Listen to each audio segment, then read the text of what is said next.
The whiskey in my glass had long since stopped burning my throat, but the words she just spoke did. I think we need a break. My fiancée, Evelyn, her fingers nervously twisting the engagement ring I'd spent months saving for. The dim light of our living room. My living room, I corrected myself bitterly. The ice cubes had melted into shapeless ghosts, floating in amber liquid that no longer held any comfort.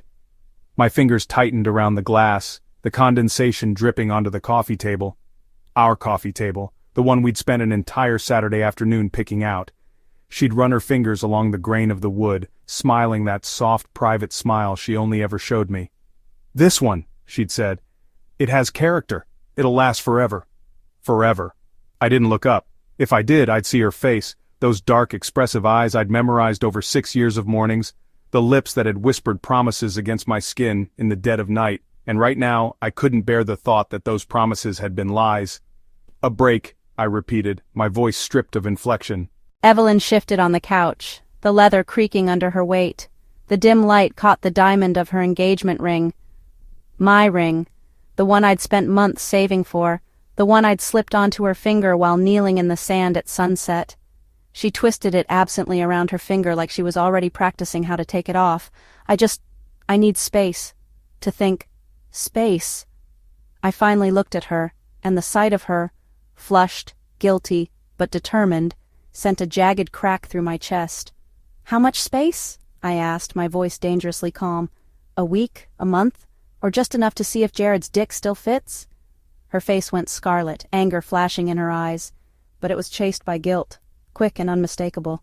She didn't deny it. "He reached out," she said quietly, her voice barely above a whisper. "He's different now. He says he regrets everything." A laugh tore out of me, sharp and humorless. "Oh, so now he regrets cheating on you? Twice? What a fucking saint." "You don't understand." "No, I do." I set the glass down hard, the sound cracking through the room like a gunshot.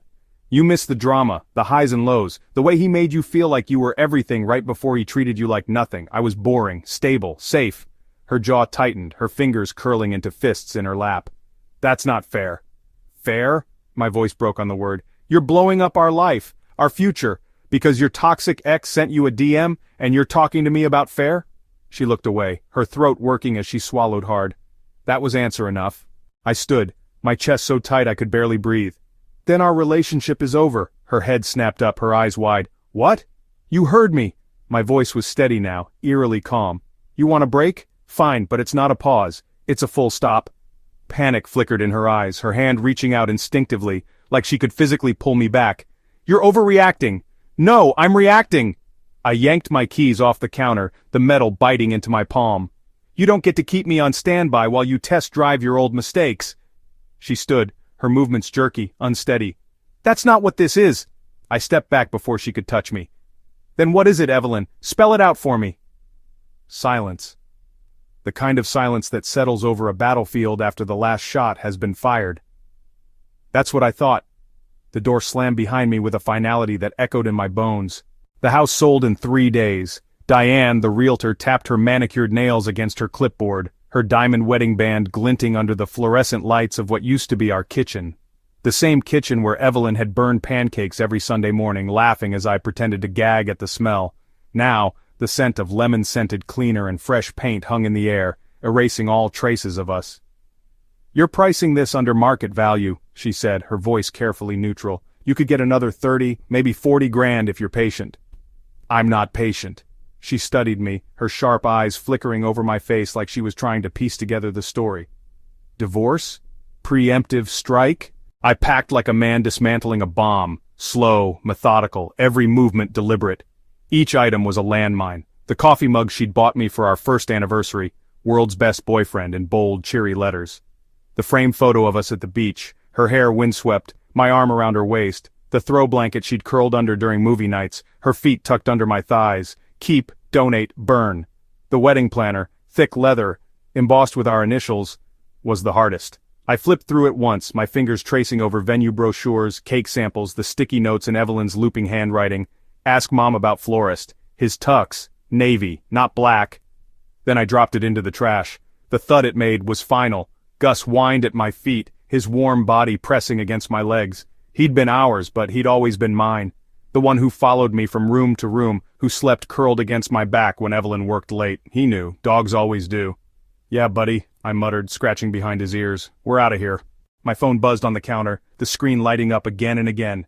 I played one voicemail, holding the phone away from my ear like it might explode. "You can't just— this is insane! You're really doing this? You're really leaving? After everything? Call me back, damn it, we need to talk!" Her voice was raw, cracking on the last word. 6 months ago that sound would have shattered me. 6 months ago I would have already been in the car, racing to fix whatever was hurting her. Now, I blocked her number.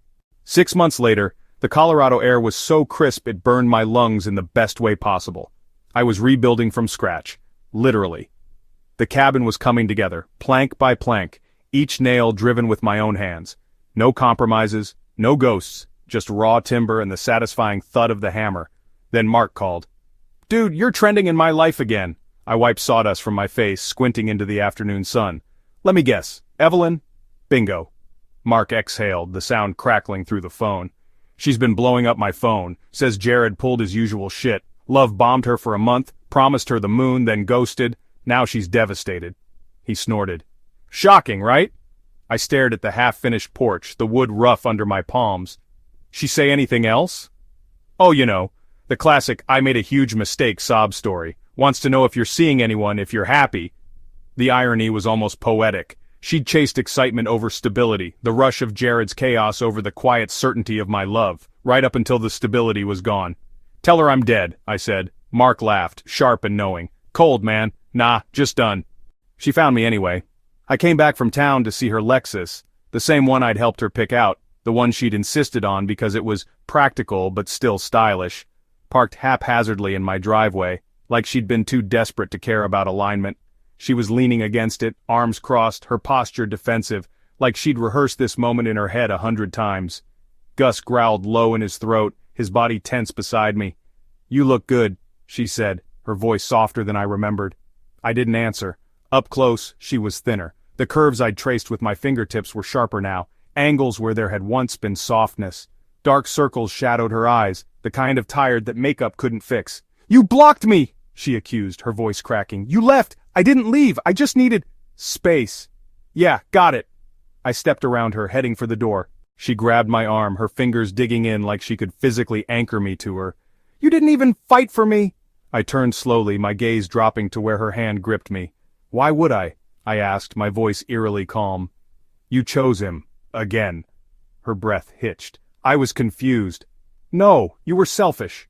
I shook her off, my skin burning where she'd touched me. "You wanted the thrill of his chaos, but the safety of my love. Well, guess what? Safety's gone." Her face crumpled, tears spilling over. "I regret it. Don't you get that? I miss you." "You miss what I gave you," I corrected, my voice steady despite the storm raging in my chest. "But you don't get to come back now that he's shown you who he really is." She screamed then, a raw, guttural sound that tore through the quiet of the mountains. "Screw you! You were supposed to wait!" I opened the door. Gus slipped inside, his tail low. "I did," I said quietly. "I waited 6 years for you to love me as much as I loved you. That's long enough." The lock clicked behind me. The cabin stands complete now, its timber walls weathered by mountain storms and winter snows. I built every inch of it with my own hands, each beam notched and fitted, each nail driven with purpose. The front porch overlooks the valley below, where the aspens turn gold in autumn and the river cuts a silver path through the pines. It's solid, unshakable, just like me. Mark still calls every few weeks. He can't help himself. He's always been a gossip at heart. "Evelyn's in therapy now," he tells me like I'm supposed to care. "Full breakdown, apparently. Quit her job, moved back in with her parents." I listen, but I don't ask questions. There's no satisfaction in it, not anymore. Just the quiet acknowledgement that some fires burn themselves out. Jared's engaged to someone else, some girl he met at a bar, if the rumors are true. I wonder if she knows about the trail of wreckage he leaves behind him. Probably not. People like Jared never lead with their damage. Gus is sprawled at my feet, his graying muzzle resting on his paws. He's getting older now, but his tail still thumps against the floorboards when I scratch behind his ears. He's the only piece of that old life I kept, and he's been worth it. The sun dips behind the peaks, painting the sky in shades of violet and gold. I lean against the porch railing, a mug of coffee warming my hands. It's quiet here, peaceful. Karma's a bitch, but so am I, and unlike Evelyn I don't regret a damn thing.